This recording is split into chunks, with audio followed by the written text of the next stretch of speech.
Constellation Énergie se positionne au centre d'une mutation structurelle capitalisant sur l'accélération inédite de la demande électrique induite par l'intelligence artificielle et la réindustrialisation américaine. Donc, l'acquisition de Calpine, combinée à un parc nucléaire performant, propulse le groupe au rang de premier producteur d'électricité aux États-Unis.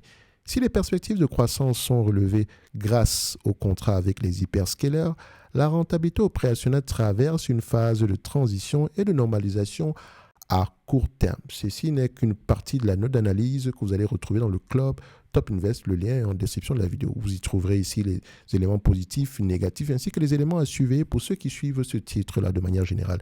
J'ai eu besoin je n'avais pas le choix que de lire sur Constellation Énergie ici pour faire ma note d'analyse sectorielle que vous allez retrouver dans le Top Premium Infinity. Donc, on y va rapidement ici.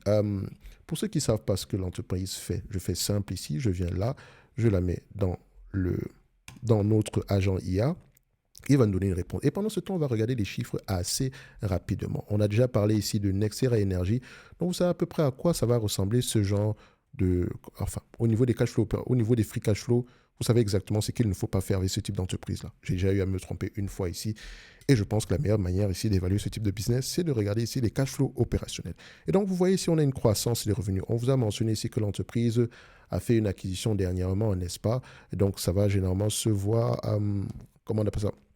Avec les, on peut aller vérifier, hein. On fait ça, comme ça, 1, 2, voilà, Constellation Corporation, Calpine, voilà, on fait ça.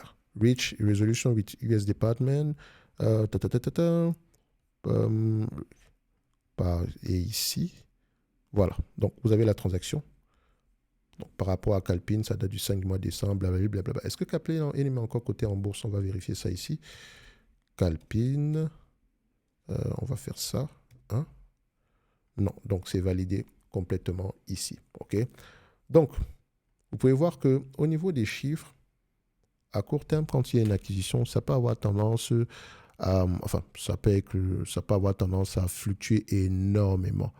C'est pour ça que quand vous regardez cette compagnie-ci, il faut toujours, enfin, n'importe quelle entreprise de manière générale, hein, là, il ne suffit juste pas de dire qu'il y a de la croissance. Non, il faut également regarder la croissance provient d'où. Est-ce qu'elle est due à des acquisitions? Est-ce que c'est de manière organique? C'est important. Ça peut même être un mix des deux. Et ce n'est pas un problème de manière générale. OK? Donc, quand on regarde le nombre d'actions ici, vous voyez que le nombre d'actions, on n'a pas les informations complètes. Attention, ici, on parle ici d'un nombre d'actions à 313 millions ici, alors que en 2010, ça ressemblait à quoi? Donc, il y a beaucoup de changements au sein de cette compagnie-ci à court terme de manière générale. Après, comment on appelle ça? Je pense plutôt que c'est dû à la... Comment on appelle ça? Dû à la... Enfin, pas à la fusion. À l'acquisition en cours. Bien, la dernière acquisition ici, on va le dire comme ça. C'est pour ça qu'il y a autant de... Voilà. L'action au niveau des agrégateurs, vous n'aurez pas des chiffres intéressants. D'accord? Il faut faire très... Enfin, quand je dis intéressant, il faut faire très attention avec les chiffres que vous allez avoir. OK? Donc, quand on regarde ce type de business-ci, il faut toujours qu'on se pose une question. Où est-ce qu'elle opère de manière générale? La géographie d'opération est très, très importante. Parce que quand vous posez la question concernant la géographie d'opération, on est aux États-Unis, ça c'est vrai, mais derrière, quel est le segment régulé, quel est le segment non régulé? En supplément de ça, dans quelle zone géographique? Est-ce que c'est au Texas? Est-ce que c'est en Californie? Ce genre d'éléments-là, c'est très important parce que derrière, vous allez également vous poser la question concernant la démographie. Parce que dites-vous une chose, c'est que si on est régulé et que la démographie augmente, ça serait une bonne chose pour nous. Évidemment, ici, il y a tout ce qui vient avec l'IA, etc. Et comme vous pouvez voir, les marges brutes de cette compagnie, ce n'est pas aussi beau qu'avec une compagnie comme Nextera Energy. OK? Mais bon, ça reste le leader aux États-Unis. Et donc, on va dire ici que c'est toujours mieux que rien. Donc, on a à peu près des marges et cela, c'est... Et comme vous voulez dire, les chiffres racontent beaucoup de choses qui vont... Enfin, c'est même un très bon exemple ici parce que, vous voyez ceci, les marges brutes ne peuvent pas être plus élevées, moins élevées que la marge EBITDA. Ça n'existe pas. Ce n'est pas normal. OK? Ce n'est pas normal. Ce qui veut dire qu'à partir de maintenant, on sait clairement ici que l'agrégateur ne nous donne pas de bonnes informations. Et encore une fois, je mentionne que c'est dû à tout ce qui concerne ici, comme on l'a dit, hein, regardez. Ici, on mentionne quoi? Si les perspectives de croissance sont relevées grâce aux contrats avec les hyperscalers, la rentabilité opérationnelle traverse une phase de transition et de normalisation à court terme. Ça veut tout simplement dire ici qu'on s'attend à énormément de secousses, mais ça ne veut pas dire que l'entreprise n'est pas rentable. OK? Donc, je préfère me baser sur, sur un exemple ici comment on appelle ça? Je préfère me baser ici sur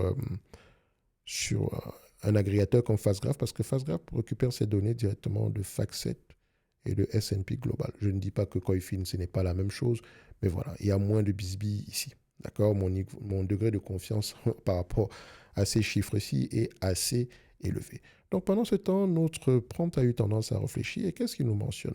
Constellation produit et vend de l'énergie sans carbone à charge de base, ok? Donc principalement le nucléaire sur les marchés électriques compétitifs, bénéficiant d'un soutien gouvernemental qui stabilise ses revenus. Faites attention au blabla général ici, c'est du verbiage parce que voilà, qu'est-ce que ça veut dire à charge de base, etc. Le plus important, c'est qu'on vend de l'énergie. OK?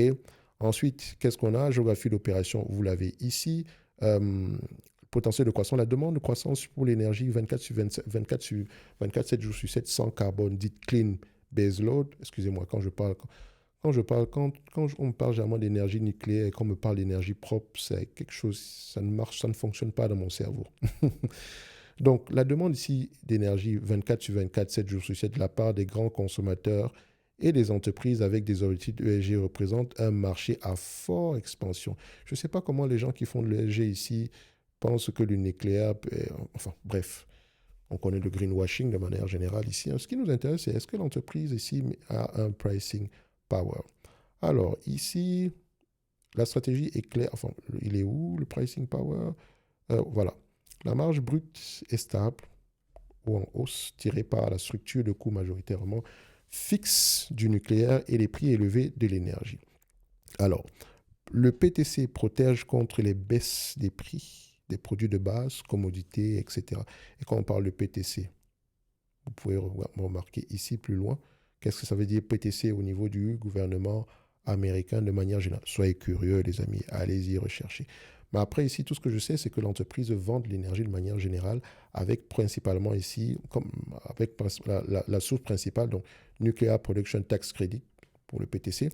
Donc, principalement ici, en se basant sur la production nucléaire. Ok, certaines compagnies, c'est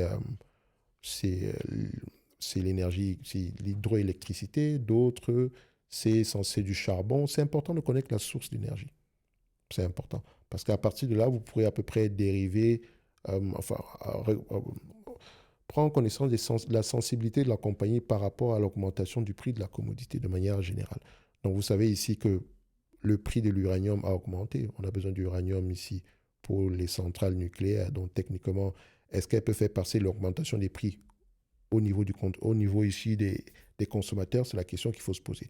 Donc, la direction vise ici une croissance des bénéfices du BPA ajusté à 2 chiffres à long terme, soutenu par le Nuclear Production Tax Credit. Donc, des investissements dans l'augmentation de la capacité nucléaire existante, le redémarrage d'anciennes unités, comme par exemple Crane Clean Energy Center, et l'acquisition d'actifs complémentaires avec Calpine. Vous voyez, il vous mentionne qu'on a fait l'acquisition de Calpine de manière générale. Donc, ce prompt peut vous aider à gagner énormément de temps. Et je dis, c'est un prompt parmi tant d'autres. OK? Donc ici, est-ce que c'est une entreprise qui pourrait être intéressante à avoir un portefeuille? Oui. Pourquoi? Voilà à peu près les éléments nécessaires.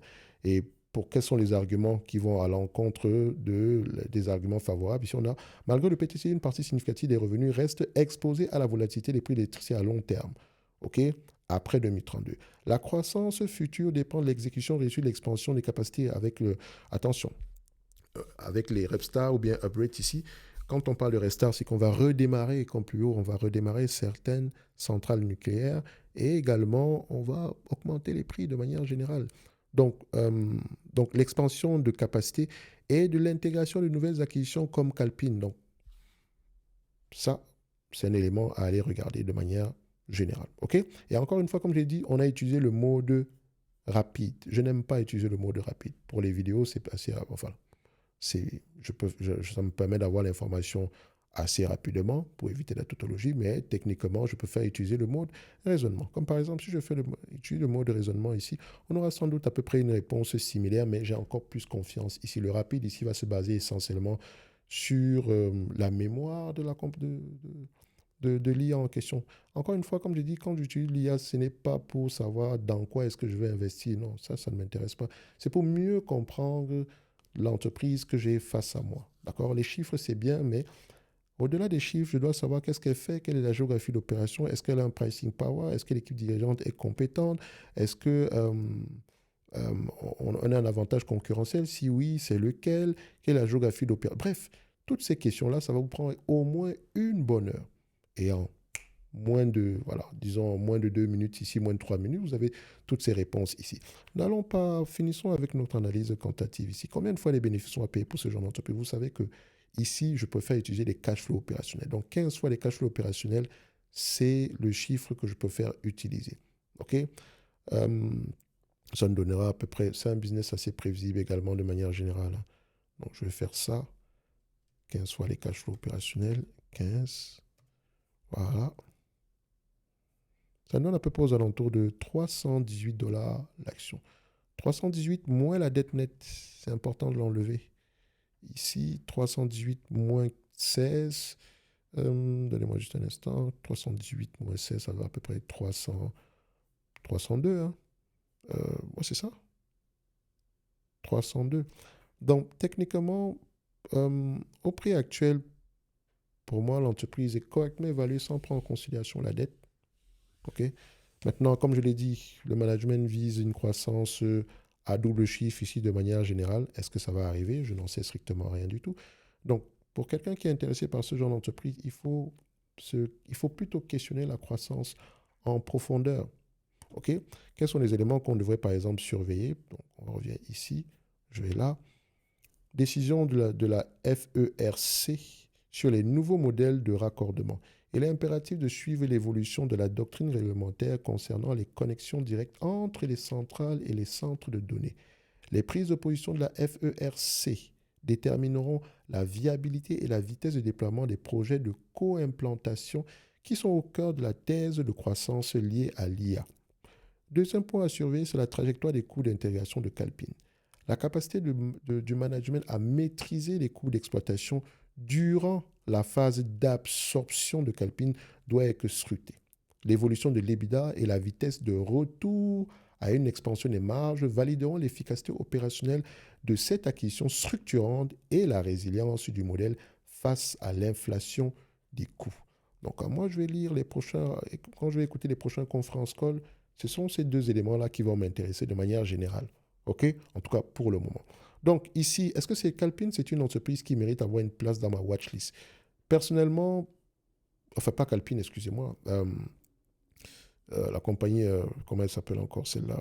Euh, Constellation Énergie. Personnellement, j'aime pas. Je préfère la laisser mûrir tranquillement. Je, je pourrais la mettre, mais voilà. J'aime pas déjà les utilities de manière générale. Mais voilà, donc je préfère la laisser mûrir tranquillement. On a fait une acquisition, on promet beaucoup de choses. Je ne sais pas si ça a fonctionné ou pas du tout. Encore qu'il faudrait aller questionner la qualité du management, etc. Peut-être que mon avis pourrait changer ici.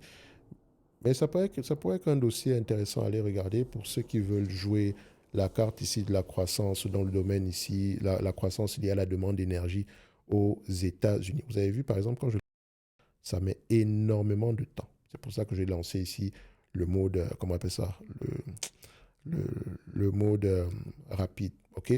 Donc là, il va nous sortir la réponse ici. Bref, dans tous les cas de figure, moi, je vais m'arrêter là par rapport à cette vidéo aussi. S'il faut parler du dividende ici de manière générale, est-ce que le dividende, il est safe? Alors, comme vous pouvez le voir, c'est une entreprise où il y a beaucoup de changements. Pour le moment, ici, le dividende paraît safe. Je dis bien, il paraît safe. OK? Ce qui va m'intéresser plus tard, c'est de voir si on revient à une rentabilité normale. Donc, après le processus ici, enfin, l'absorption, une fois qu'elle sera consommée, parce qu'il ne suffit juste pas de dire qu'on va faire l'acquisition d'un business. Une fois qu'on fait l'acquisition d'une entreprise, il y a beaucoup de changements qu'on va avoir. On va peut-être enlever les doublons ou ce genre de choses-là. Donc, ce sont des éléments à prendre en considération. Bref, Constellation Énergie, pour ceux qui sont intéressés par les dépenses, la demande d'énergie en termes d'électricité ici aux États-Unis, donc surtout slash nucléaire, ça pourrait vous intéresser. Encore une fois, moi, j'aime pas le nucléaire, donc c'est un truc, j'ai même pas envie de savoir ce que l'entreprise. Dès le moment où je vois nucléaire, moi, ça ne m'intéresse plus du tout. Mais on n'a pas le choix que de lire sur ce genre d'entreprise si on veut faire une autre analyse sectorielle de manière générale. Bref, alors, le prix ici, pour moi, comme je l'ai dit, aux alentours de 300 dollars l'action, on va le dire comme ça. Moins la dette, je pense qu'on avait une dette nette aux alentours de 15 ici, donc 300 dollars l'action, c'est mon prix. Donc, je ne pourrais pas dire ici que l'entreprise est surévaluée de manière générale. Donc, elle est correctement évaluée, plus ou moins 20% de différence, ça ne me dérange pas plus que ça. Et c'est surtout la croissance à venir qui devrait vous intéresser. Bref, ce n'est que mon point de vue et non un conseil d'investissement. Comme d'habitude, je me réserve pleinement et royalement le droit de me tromper. Pour ceux qui veulent aller plus loin, toutes les informations sont en description de la vidéo. Merci, au revoir.